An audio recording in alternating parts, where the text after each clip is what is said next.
Today, I'm comparing the two LEGO Star Wars Ahsoka's T-6 Jedi Shuttles. Over here on the left-hand side, we have the original model. This was released, from what I read, December 25th of 2010, so basically January of 2011, stayed in stock for about 2 years until around 2012. This was originally priced at $60 for 389 pieces. I surely, even these days, would complain about that price. The new model on the right-hand side was just released September 1st, 2023. This is 599 pieces, priced at $80. If y'all are new here, slap that subscribe button. I'm going to be comparing the two of them. I'll quickly go over each ship, take a quick look at the minifigures, and I'll let you know what I think about both and which one is the better model. All right, so taking a look at these two sets side by side. Now, you would think that being 599 pieces as opposed to 389 pieces, that the newer model would be bigger, but that's not actually the case here. So the older model sits just a tad bit higher off the ground. It's also a little bit wider than the newer model. Also, the cockpit area is a lot smaller in the newer model than it is in the older model. But what I like about the new one, which you don't have to take the door all the way off. The old one, you have to take the door all the way off. The new one, it's on these little hinges and easily move it up and move it down. Big win for the newer model. Obviously, you see what I see. The newer model has the maroon and the darker gray, which I personally prefer. And it's also a lot sleeker and not as bulky. The older model has that bright red with the white. Now, I don't think it looks bad. I just prefer the darker colors in the darker maroon and the lighter gray. We continue on to the back side of each set. I personally prefer the engines on the newer model. They're nice and sleek and they stay in one spot. And then there's a little bit of an interior here where you can have some storage for lightsabers. I thought that was a nice addition to the set given its size parameters. Now, the older model, something that's always bothered me is the engines here. There's only 3 as opposed to for another one. These go in and out, and I just think it's annoying sometimes. The middle one doesn't, but the 2 on the sides did.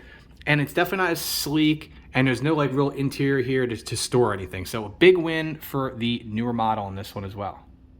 I was finally able to get these two to stand up next to each other, which is kind of risky. That if they fall during this video, it wouldn't surprise me. So neither one really can stand on its own in any way, shape, or fashion like this, unless you do have it propped up against something. And again, you can see that the older model is a tad bit taller, bulkier, and wider than the newer, sleeker version. Taking a look at the figures from the OG set here, and as many of you all know, the money is in the Shaak minifigure. Depending on her condition, if you want to find it new, it's going to run you about $60 to $70. Used, depending on the condition, obviously, $25, $30, $40. Really depends on the condition. And then Saesee here, he's about a $25 figure. I think it's a male character. And then Obi-Wan and Anakin, they're in a lot of other sets, so you can get them for like $10 or so. But Shaak is exclusive to the set. It's the only set that you can pick her up in, and she's an awesome figure. I want to get another one in even better shape than this one. All right, taking a look at the minifigures from the newer model, I think this set has some amazing minifigures. You have Ahsoka Tano with that nice arm printing. You have Marek, Professor Huyang, and Sabine Wren. I think she's a great figure, my favorite figure in the set. Overall, I think the minifigures from the newer model get a thumbs up, a little bit higher than the older model, except for the Shaak one. We don't know what will happen as far as exclusivity for all these figures, but as it stands, I would say Shaak is probably the best figure of all of these figures, but I think overall the newer model has a better selection of figures, with all 4 figures being really, really good in my opinion, because I'm not the biggest fan of just getting the standard Anakin and Obi-Wan in the other set.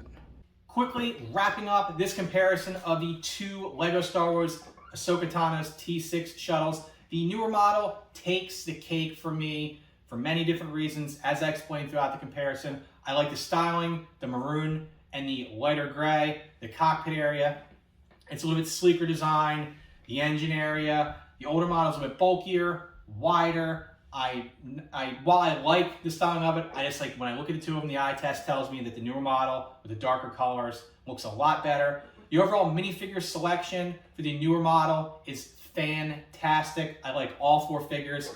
The older model, while it has the Shaak T minifigure, which is my favorite of all 8, the other figures are not my favorite. Getting just a standard Obi-Wan and Anakin figure isn't really, doing it for me. So if you're on the fence about buying the older model, if you like to be, if you like to complete your collection, you're kind of on the fence, I would say at a minimum, pick up the Shaak T minifigure just so it doesn't go up in value anymore and you have that as part of your collection. And later down the line, maybe you can bricklink this or do something else. But in the end, the newer model takes the cake for me, and it's a must-have set. Get it. Get it at Costco. It's on sale right now for $65 there, or wait for it to go on sale just because I'm not a fan of buying any Lego sets for full retail. When both sets were released, this one was $60 with 389 pieces. I would have complained about the price then. And the newer model, $80 for 599 pieces. Now, while piece count isn't everything, I'm not a big fan of the price tag on this one either. I think it should be a little bit cheaper. Let me know what y'all think about this video. Again, if you're new here, slap that subscribe button. Leave some comments. Let me know what you think about my styling and overall flow of this video, how it went. Anything else I can improve on? Thank y'all for watching. Looking forward to seeing you in the next video.